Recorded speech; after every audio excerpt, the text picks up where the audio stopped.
The basic settings will be set by the customer. For testing, we add a 220 volt AC power supply. At first, we trip the ACB manually.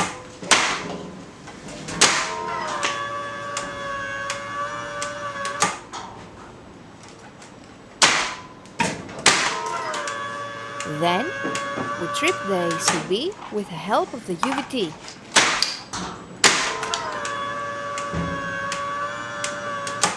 Afterwards, we perform a short time delay test and we see that the air circuit breaker trips almost instantly.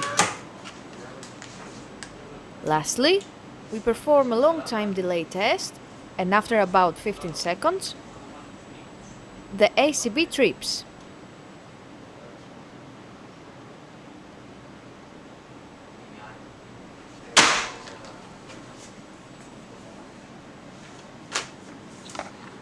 It is now clear that the air circuit breaker is working successfully and is ready to be delivered to the customer.